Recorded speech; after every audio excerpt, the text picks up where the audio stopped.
When we think of bad credit, we usually picture someone being completely reckless with their money, maxing out credit cards, ignoring collection calls, or just flat out refusing to pay their bills. But honestly, that's rarely what actually ruins a credit score. Usually, it's the small, dumb mistakes, the ones that seem completely harmless at the time. Take Autumn, for example. Autumn had a steady job, she paid her rent on time, and she honestly thought her credit was perfectly fine. Until one day, she decided to apply for a premium travel card and got slapped with an immediate denial. When she finally pulled her credit report, she realized her score had been dropping for months. And the worst part was, half of the mistakes that were tanking her score were things she actually thought were smart financial decisions. So, here are the 7 dumb mistakes that quietly destroy your credit score, starting with one that catches almost everyone off guard. Number 1. Using too much of your available credit. Autumn had a credit card with a $2,000 limit. 1 month, between groceries, a little shopping, and booking a flight, she put about $1,300 on it. Nothing crazy, and she fully intended to pay it off at the end of the month, which she did. But her score still dropped. Why? Because of something called credit utilization. Lenders look closely at how much of your available credit you're actually using. If you have a $2,000 limit and you use $1,300 of it, you're utilizing over 60% of your credit. To a bank, that makes you look strapped for cash, even if you pay it off in full. And here's the kicker. The credit card company usually reports your balance to the credit bureaus before your payment is actually due. So you can be doing everything exactly right and still get punished for it. And that's just the beginning, because the next mistake actually feels like the responsible thing to do. Number 2, closing your old credit cards. Autumn had this ancient credit card from college that she never used anymore, so she figured, why keep it open? Closing it felt like the responsible thing to do. Less clutter, less temptation, right? Wrong. Her score dropped again. Credit scores heavily factor in your account age. The older your accounts, the more stable you look to lenders. When Autumn closed that old card, she instantly wiped out a huge chunk of her credit history. Plus, by closing that account, she lowered her total available credit, which accidentally made her credit utilization spike. Sometimes, the card gathering dust in your drawer is doing more heavy lifting for your credit score than the one in your wallet. So, if closing old cards is bad, what about opening new ones? Well, that brings us to number 3, applying for too many cards at once. After seeing a bunch of influencers talking about credit card points, Autumn got a little trigger happy.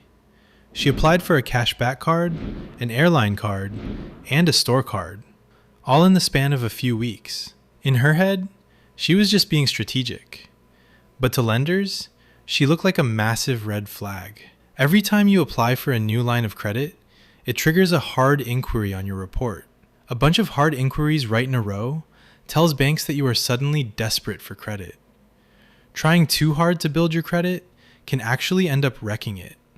Now, those first few mistakes involve poor strategy, but this next one usually comes down to pure accident.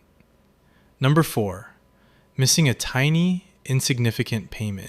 Autumn completely forgot to update her payment info for an $11 monthly subscription. That's it, just $11. She didn't even notice until it was over 30 days past due. And that tiny, stupid charge tanked her score. Here's the harsh reality. The credit bureaus don't care if you missed a payment for $11 or $11,000. Payment history is the single biggest factor in your credit score, and one forgotten Netflix bill can undo years of responsible habits. It's incredibly frustrating when your own mistakes tank your score, but it's even worse when someone else does it for you. Number 5, co-signing for someone else. We've all been there. Autumn's cousin desperately needed a car, but his credit was garbage. He begged her to co-sign, promising up and down that he'd never miss a payment. And for the first few months, he didn't. But then he lost some hours at work, missed a payment, and Autumn's score plummeted. What people forget about co-signing is that you aren't just giving a character reference. You are legally taking on that debt. Their missed payments become your missed payments. Tying your financial reputation to someone else's behavior is a massive gamble, and it usually ends badly. While co-signing is a gamble, this next mistake is just terrible advice that somehow refuses to die. Number 6, carrying a balance on purpose. I don't know who started this rumor, but it refuses to die. Autumn had been told by a family member that you have to carry a balance month to month to build your credit. So she actually stopped paying her card off in full. She intentionally left a few $100 on there, thinking she was playing the game right. Let me be incredibly clear. Carrying a balance does absolutely nothing to boost your credit score. All it does is force you to pay unnecessary interest to the bank. It is one of the most expensive financial myths out there, and millions of people still fall for it. Which leads us to the final and maybe most dangerous mistake, simply because it happens completely behind your back. Number 7, just never checking your credit report. For a long time, Autumn's strategy was just out of sight, out of mind. She figured as long as she was paying her bills, there was no reason to look. But when she finally checked her report after getting denied for that card, she found a glaring error. A debt that wasn't even hers had somehow ended up on her file, and it had been dragging her score down for almost a year. Sometimes your score drops not because of anything you did, but because of a clerical error that nobody caught. If you never check, you'll never know. The truth is, most people don't destroy their credit score overnight. They chip away at it slowly. It's the small decisions, the outdated advice, and the habits that feel totally harmless. And chances are, you might be making a few of them right now without even realizing it. This is Vikas, and I'll see you in the next one.